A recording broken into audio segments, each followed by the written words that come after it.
Shalom jemaat yang dikasihi Tuhan, kembali kita berjumpa di ibadah pada pagi hari ini.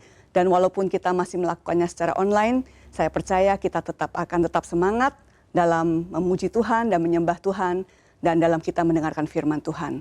Sebelum kita mulai ibadah kita, mari kita tundukkan kepala dan berdoa. Bapa yang di surga, kami mengucap syukur Tuhan di pagi hari ini. Walaupun kami masih beribadah secara online Tuhan, tapi kami percaya Tuhan Yesus bahwa kami akan tetap semangat ya Tuhan di dalam kami memuji dan memuliakan Engkau. Juga kami berdoa untuk semua tim yang akan melayani pada pagi hari ini. Biarlah Tuhan juga memberikan urapan kepada mereka. Dan kami juga berdoa untuk firman Tuhan yang akan dibagikan kepada kami. Berdoa supaya semua firman itu boleh menjadi rema dalam kehidupan kami secara pribadi.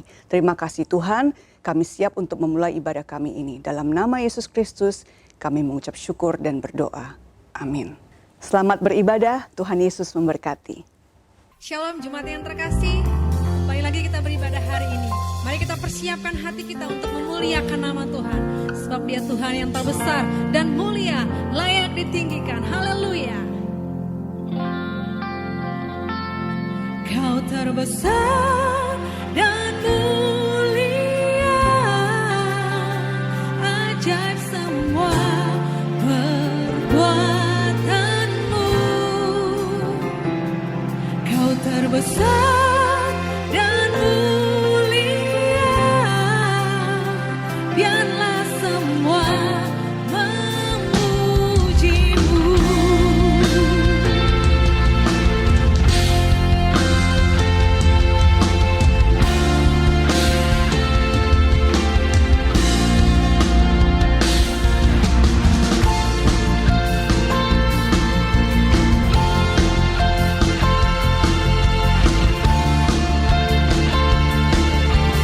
Mari dengan segenap hati katakan, segenap hati aku memuji, segenap jiwa aku bernyanyi, karena Roh-Mu ada dalamku, Tuhan.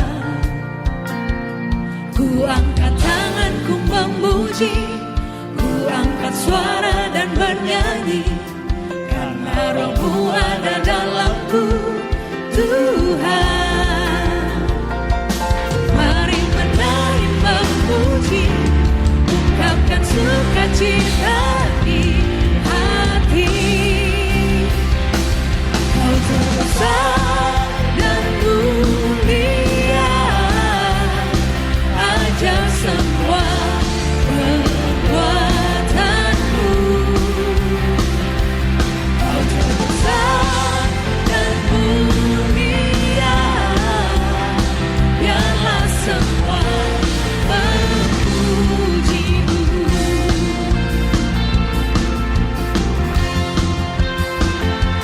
Biar semua yang bernafas memujimu Tuhan. Segenap hati aku memuji, segenap jiwa aku bernyanyi, karena Roh-Mu ada dalamku, Tuhan. Ku angkat tanganku memuji, ku angkat suara dan bernyanyi, karena Roh-Mu ada dalamku, Tuhan. Mari menari memuji, ungkapkan sukacita di hati. Sama-sama katakan, Kau terbesar dan mulia,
semua memuji-Mu.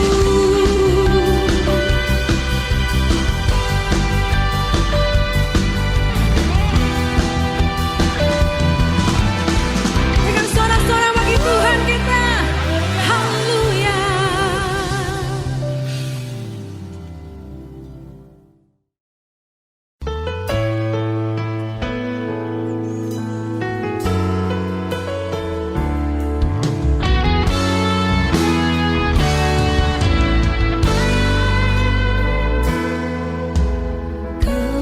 Kebaikan-Mu Kau nyatakan bagiku, menyelamatkan kala ku tersesat. Tak pedulikan kelam masa laluku, ku diubahkan, dijadikan berkat.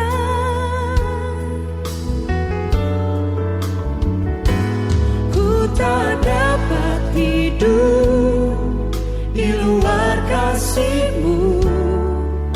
Ku sadari semua campur tangan-Mu. Ku tak dapat jalan di luar kasih-Mu. Terima kasih buat kebaikan-Mu.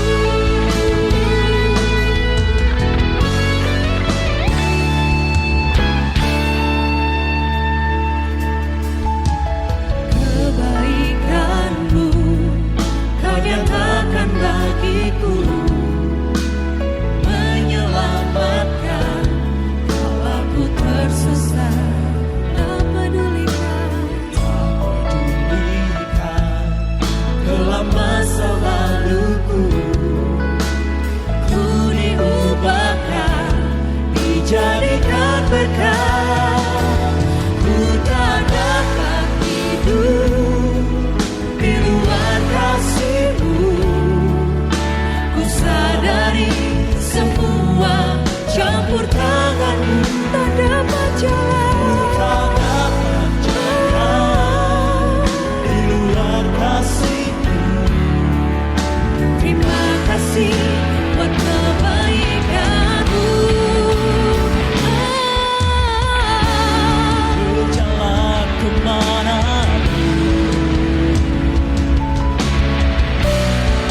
tak akan takut bahaya, sebab ada tangan-Mu yang bukakan jalan saat tiada jalan. Ku tak dapat jalan, ku tak dapat hidup di luar kasih-Mu. Ku sadari semua campur tangan-Mu. Ku tak dapat jalan di luar kasih-Mu. Terima kasih buat kebaikan. Dapat hidup di luar kasih-Mu. Ku sadari semua campur tangan-Mu. Ku tak dapat jalan di luar kasih-Mu. Terima kasih buat kebaikan-Mu. Terima kasih buat kebaikan-Mu. Terima kasih buat kebaikan-Mu. Haleluya. Terima kasih Yesus. Haleluya.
puji dan hormat, kuasa bagi Raja.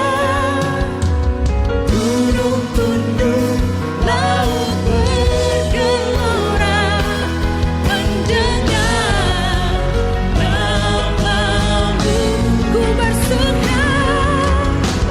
bersuka atas perbuatanmu. Selamanya ku kasihi Engkau Tuhan. Tiada janji seperti yang ada padamu. Nyanyi dan bersoraklah bagi Dia. Puji dan hormat, kuasa bagi Raja. Gunung tunduk, laut bergelora, mendengar namamu. Ku bersuka atas perbuatanmu. Selamanya ku kasihi Engkau Tuhan. Tiada janji seperti yang ada padamu. Tiada janji seperti yang ada padamu. Tiada janji seperti yang ada padamu.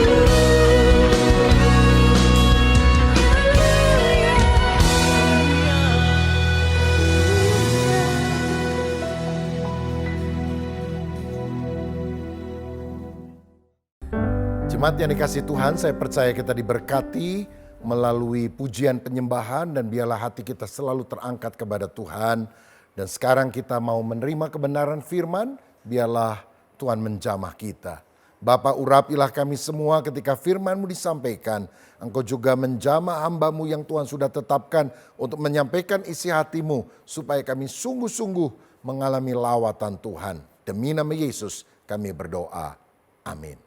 Shalom, Bapak Ibu, sidang jemaat GBI Bethel di bawah penggembalaan Bapak Pendeta Rubin Adi Abraham. Terima kasih untuk kesempatan kepercayaan kepada kami. Saya akan berkhotbah pada saat ini dengan judul Bertahan di Tengah Badai Kehidupan. Terambil dalam 2 Korintus 12 ayat yang ke-1 sampai ayat yang ke-10. Demikianlah firman Tuhan. Aku harus bermegah sekalipun memang hal itu tidak ada faedahnya. Namun demikian aku hendak memberitakan penglihatan dan penyataan yang kuterima dari Tuhan.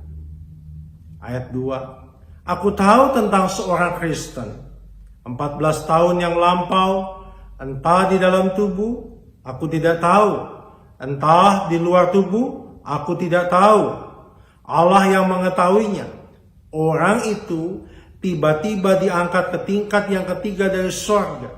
Ayat yang ketiga. Aku juga tahu tentang orang itu. Entah di dalam tubuh, entah di luar tubuh, aku tidak tahu. Allah yang mengetahuinya. Ayat yang keempat. Ia tiba-tiba diangkat ke Firdaus.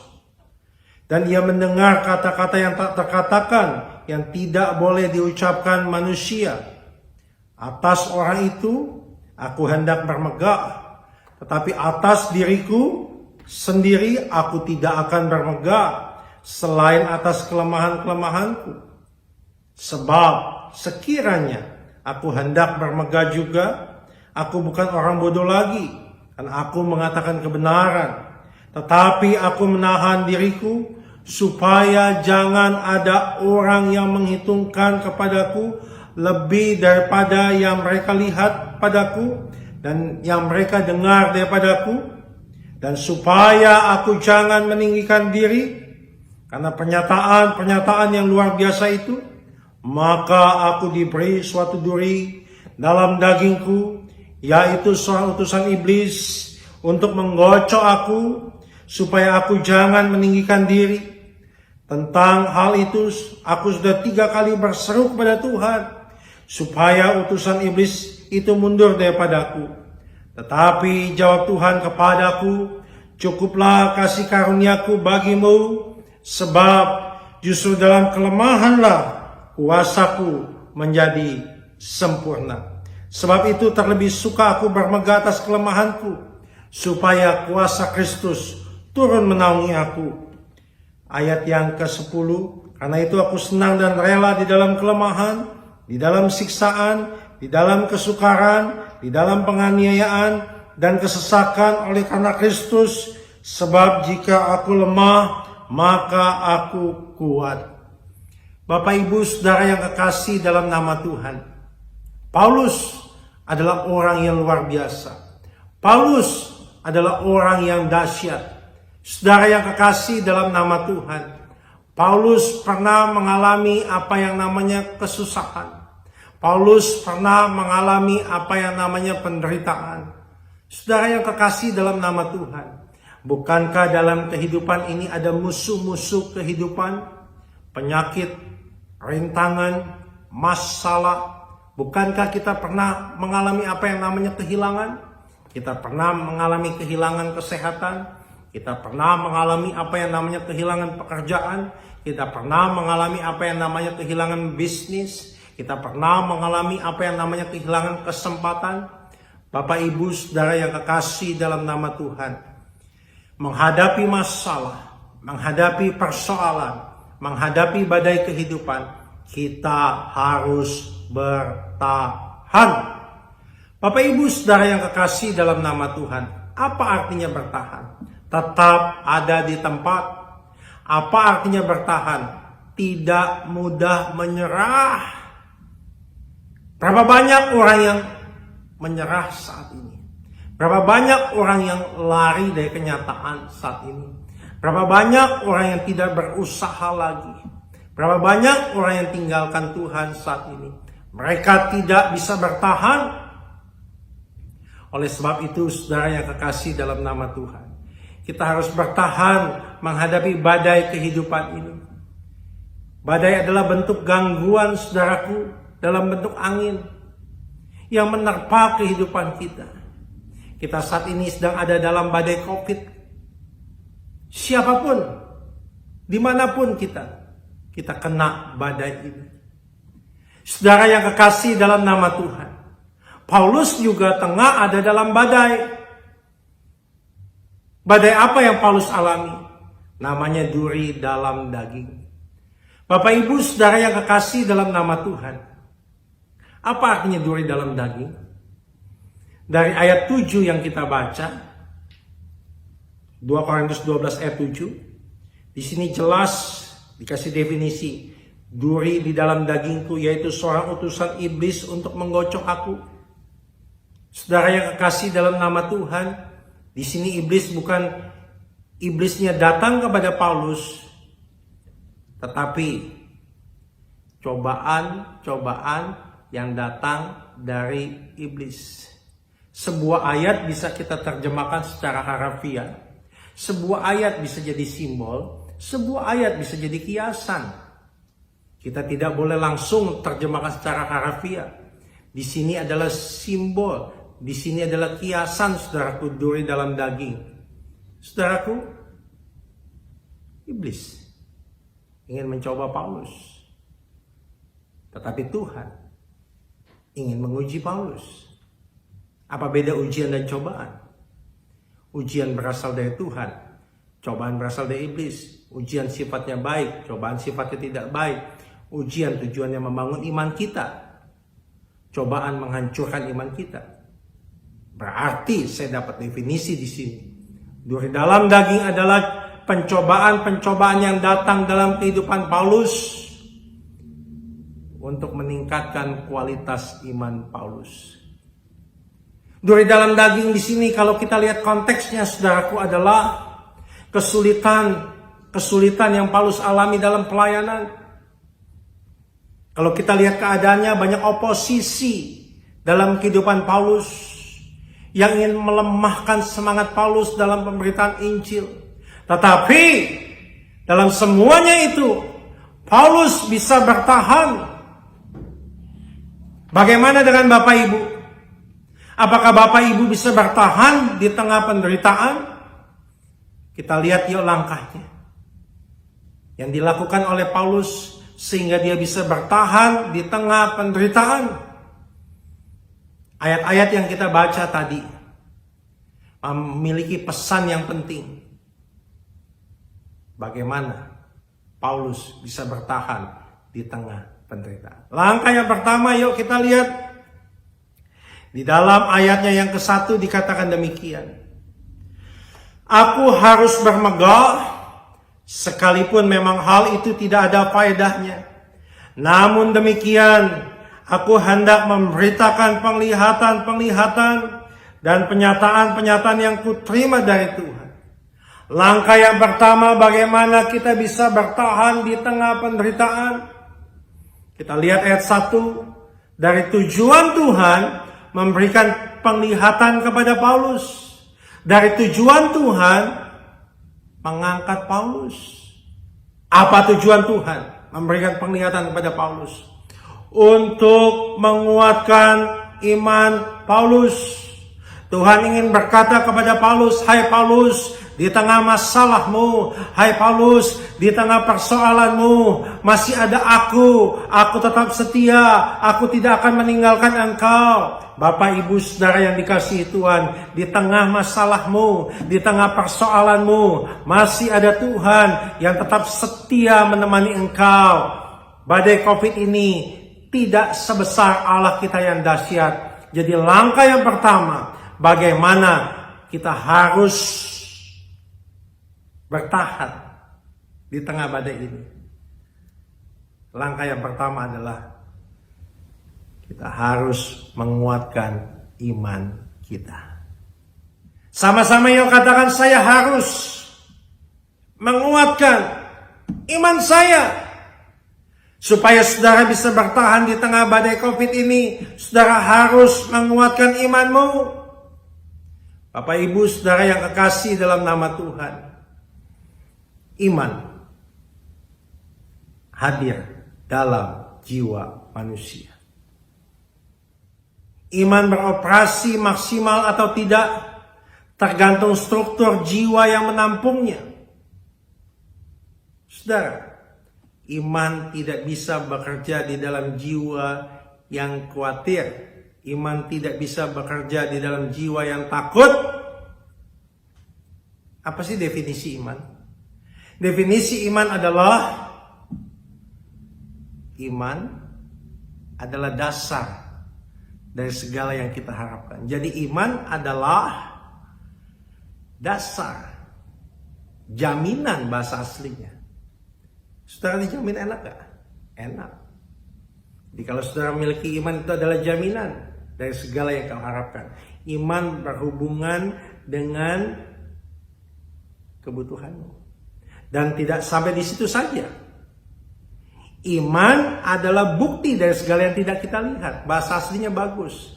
Iman adalah pengalaman berjalan bersama dengan Allah yang tidak kelihatan.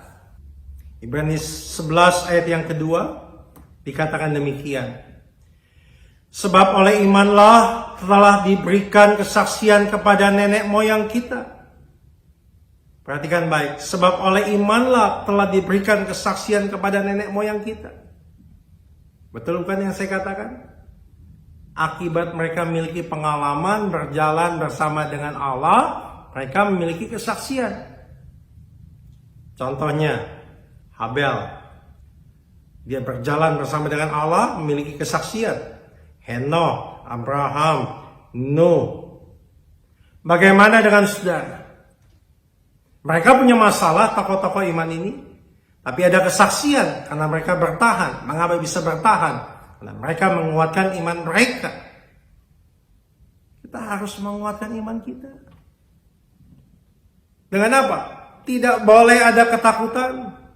Kita harus menguatkan iman kita. Dengan apa? Berjalan bersama dengan Tuhan. Miliki pengalaman berjalan bersama dengan Tuhan yang tidak kelihatan. Miliki pengalaman berjalan bersama dengan Allah yang dahsyat. Saudara, kuatkan imanmu. Itu langkah yang pertama. Langkah yang kedua, bagaimana kita bisa bertahan di tengah badai kehidupan? Yuk kita lihat ayat yang kedua dalam 2 Korintus 12 ayat yang kedua.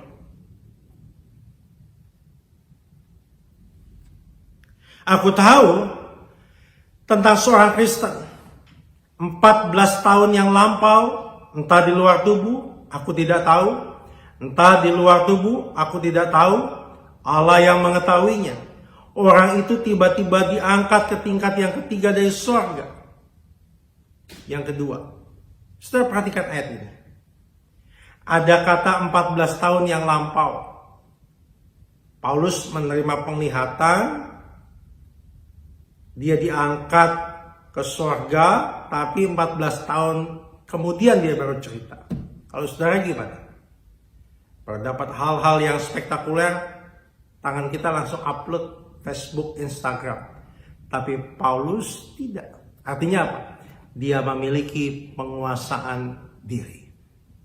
Langkah yang kedua, kalau saudara ingin bertahan di tengah badai penderitaan, di tengah pandemi ini, kita harus memiliki penguasaan diri. Mengapa banyak rumah tangga yang hancur? Karena tidak memiliki penguasaan diri. Saudara, penguasaan diri adalah salah satu dari buah roh. Penguasaan diri, saudaraku yang kekasih dalam nama Tuhan, harus kita miliki. Sebab apa? Kalau kita memiliki penguasaan diri, kita akan memiliki ketenangan dalam bersikap. Kalau kita memiliki penguasaan diri, saudaraku, kita akan memiliki keputusan, mengambil keputusan yang berkualitas. Tapi bagaimana saya bisa memiliki penguasaan diri?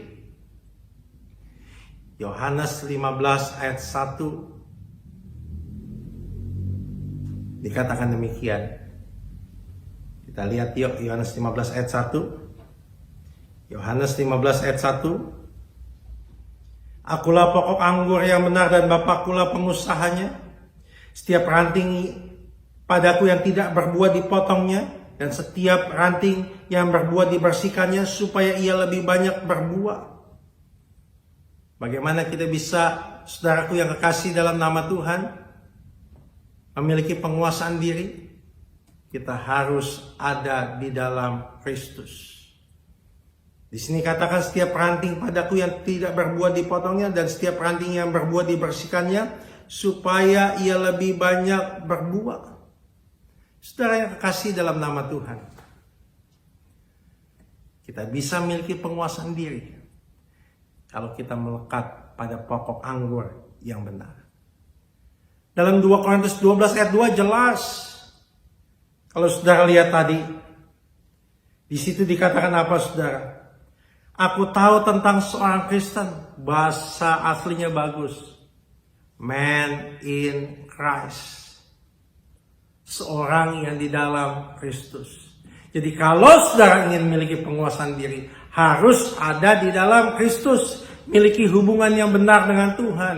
Mau dibersihkan, mau diproses, dan harus berbuah. Pasti engkau akan memiliki penguasaan diri.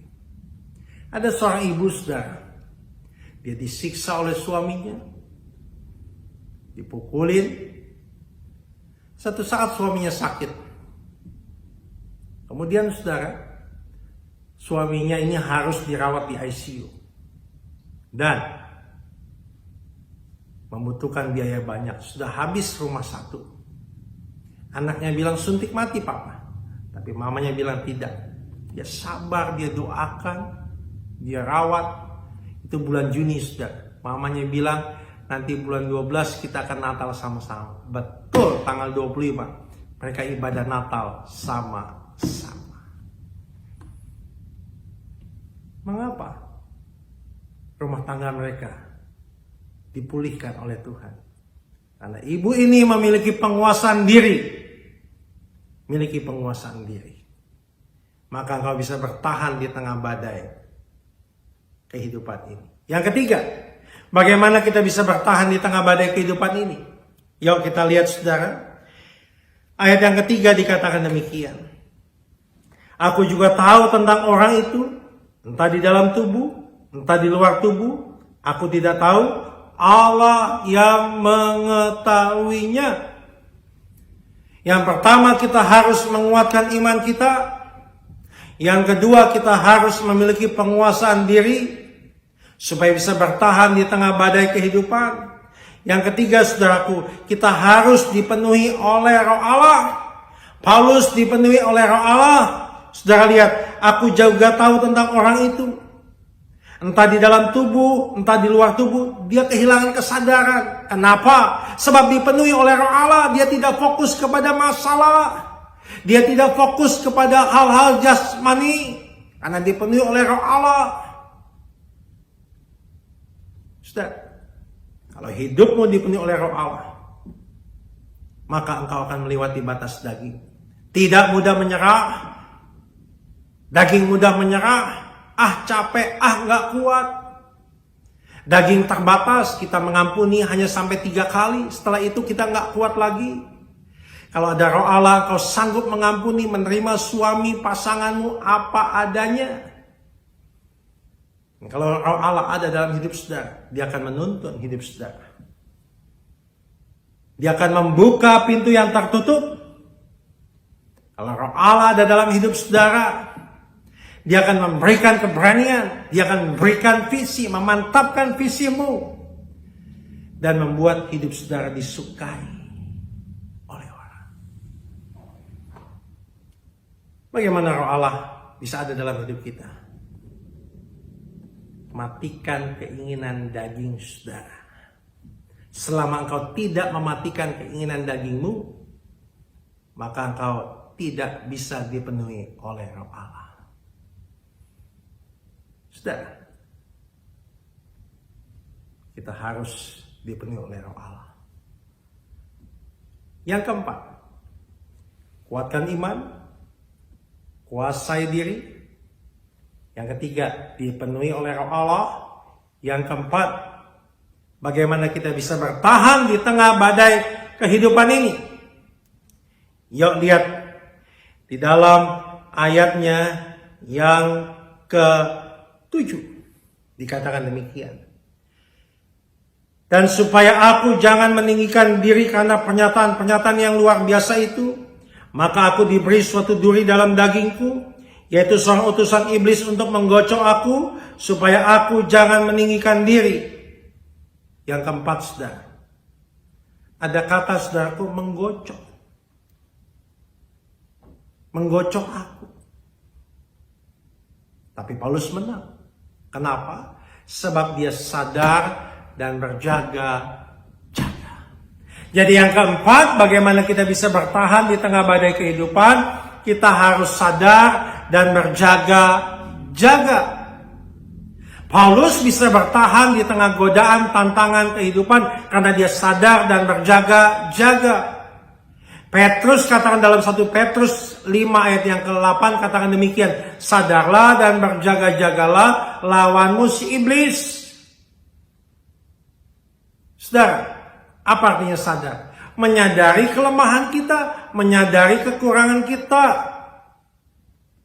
Berapa banyak orang gak sadar akan kekurangannya, sehingga dia jatuh lagi, dan jatuh lagi. Dia gak sadar dia lemah terhadap wanita. Dia gak sadar dia lemah terhadap uang. Dia gak sadar dia lemah terhadap kekuasaan. Sadar. Dan berjaga-jaga. Melalui apa? Ibadah. Melalui apa? Doa. Melalui apa? Pembacaan Alkitab. Bagaimana kita sadar dan berjaga-jaga. Jangan beri kesempatan kepada iblis. Dan jangan mudah terpengaruh oleh tawaran dunia ini. Ada seorang bapak saudara yang kekasih dalam nama Tuhan. Bapak ini sudah putuskan untuk keluar dari pekerjaannya di diskotik. Dia mau ikut Tuhan sungguh-sungguh. Ada tawaran saudara dari temannya yang datang bawa mobil mewah. Temannya katakan, kamu dicari bos, harusnya mobil mewah yang aku bawa ini punya kamu. Kamu masih dikasih kesempatan oleh bos untuk kembali. Tapi apa jawabnya? Tidak. Sekali aku ikut Yesus, tetap Yesus. Dia sadar kalau dia kembali dia akan jatuh lagi. Dia sadar kelemahannya. Dia sadar kekurangannya. Dan dia berjaga-jaga. Tidak kasih kesempatan. Tidak mudah terpengaruh. Hasilnya dahsyat. Tuhan angkat. Tuhan pulihkan kehidupannya. Sudah tahu? Dia akhirnya jadi manajer sebuah perusahaan di Bali. Mengapa banyak orang gak bertahan? Tidak sadar dan berjaga-jaga. Dan yang kelima, yang terakhir, bagaimana kita bisa bertahan di tengah badai kehidupan? Kuatkan iman, kuasai diri, harus dipenuhi oleh Roh Kudus, sadar dan berjaga-jaga. Yang kelima, yang terakhir, kita lihat saudara dalam ayatnya yang ke-8.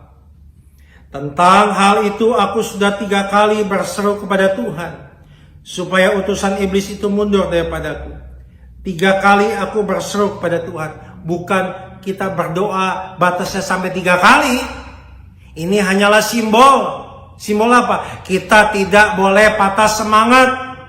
Mengapa kita tidak bisa bertahan? Karena kita patah semangat. Mengapa Saul tidak bisa kalahkan Goliat? Karena patah semangat. Semangat untuk apa? Berubah. Mengapa banyak rumah tangga tidak bisa bertahan? Karena tidak punya semangat untuk berubah. Mengapa rumah tangga kami bisa bertahan hampir 25 tahun menikah? Karena punya semangat untuk terus berubah, memperbaiki diri. Kami saling mengerti kekurangan kami. Kami mau menuju ke arah yang lebih baik.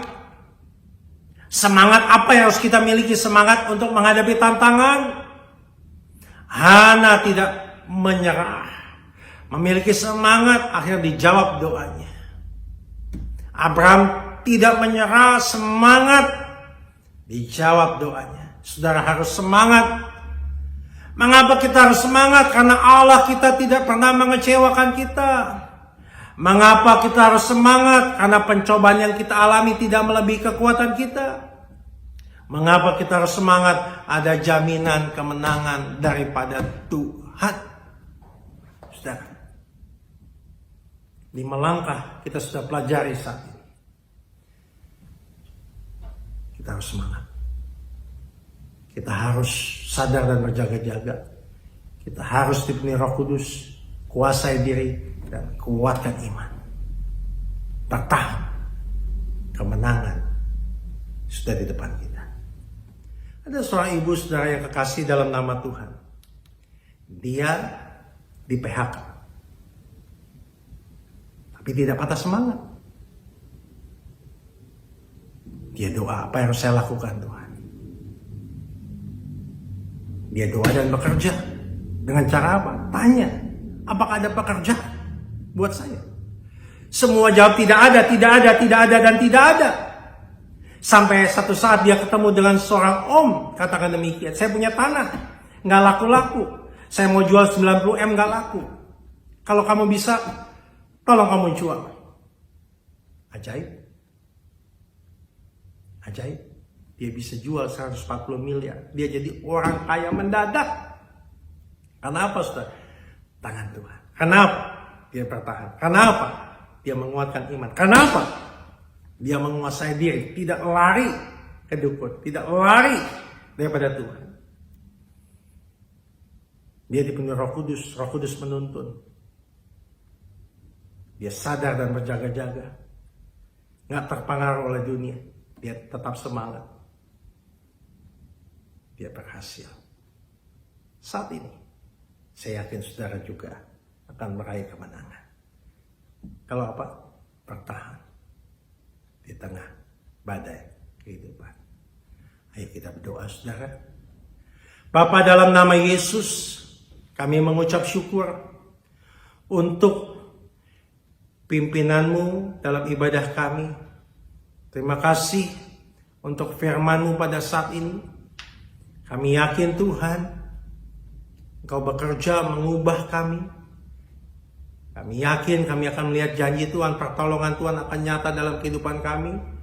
Berarti gembala sidang kami, Bapak Pendeta Dr. Rubin Adi Abraham, dan keluarga besar beliau, dan Om Julius dan keluarga, dan umat Tuhan, di bawah penggembalaan Bapak Pendeta Dr. Rubin Adi Abraham, Tuhan Yesus memberkati. Kami mau bertahan, sebab ada Yesus yang tidak pernah mengecewakan. Kami mau kuatkan iman kami mau kuasai diri kami, selalu dipenuhi oleh Roh Kudus, sadar dan berjaga-jaga, dan tetap semangat. Kami akan meraih janji Tuhan. Terima kasih Bapa, dalam nama Tuhan Yesus Kristus kami sudah berdoa. Kita sama-sama katakan amin. Tuhan Yesus memberkati saudara sekalian. Amin.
Saudara-saudara, kita bersyukur kita bisa beribadah pada hari ini dan sungguh luar biasa ibadah kita. Mari kita tutup ibadah kita dengan doa.